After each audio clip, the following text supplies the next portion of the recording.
Tetapi bayi yang kecelakaan mulai bersuara. Bayi meminta pria turun segera karena hujan es akan datang. Bayi sebagai peramal masa depan tahu suhu akan turun 1000 derajat, orang-orang di luar akan membeku, dan 99% bumi akan mati. Sisa manusia mulai kelaparan dan berusaha merebut pria itu sebagai makanan. Untuk melindungi putrinya, ayah membuka pintu dan melompat keluar. Di saat-saat terakhir hidupnya, dia melepas mantel dan memeluk putrinya. Tetapi pria itu membeku. Beruntung putrinya selamat dan menjadi ilmuwan terkemuka 30 tahun kemudian. Dia ingat kebaikan ayahnya dan memutuskan kembali 30 tahun lalu, membawa ayahnya melarikan diri dari hujan es. Dia masuk mesin waktu, menekan tombol, dan waktu berbalik ke masa bayi. Saat itu, ayah naik bus dan mendengar suara putrinya memanggilnya. Bingung, dia melihat sekeliling dan sadar itu suara hati putrinya.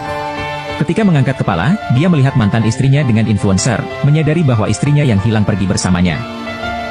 Ketika ingin mendekat untuk meminta penjelasan, dia mendengar suara hati putrinya yang meminta dia menjauh, karena saat hujan es di kehidupan sebelumnya, mereka merebut satu-satunya sumber daya pria dan membuatnya mati dibekukan. Mendengar kata putrinya, pria itu terkejut dan mencoba meyakinkan ayahnya bahwa seorang kakek akan naik bus untuk menipu semua orang dengan influencer.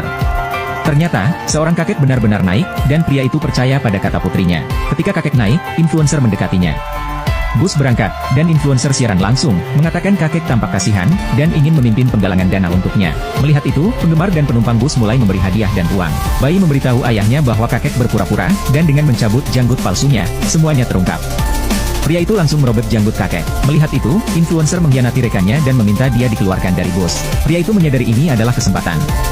Jika dia turun, dia bisa mencari tempat berlindung dari hujan es. Penipu itu dikeluarkan oleh influencer. Pria di bus ingat merusak peralatan siaran influencer saat turun. Influencer minta ganti rugi, tetapi pria cemas berkata hujan es segera datang dan mereka harus cepat turun. Influencer yakin pria itu hanya mencari alasan untuk menghindari membayar. Pria itu ingin keluar cepat, tapi influencer menghentikannya, mengatakan peralatannya bernilai jutaan. Siapa yang akan mengganti kerugian jika ia pergi? Penumpang lain juga mendesak pria itu untuk segera membayar. Mobil bergerak, pria itu cepat bilang hujan es akan datang, minta semua cepat turun. Namun tidak ada yang percaya padanya. Pria itu menyadari mobilnya rusak dan meminta sopir berhenti untuk memeriksa, tetapi sopir mengabaikannya.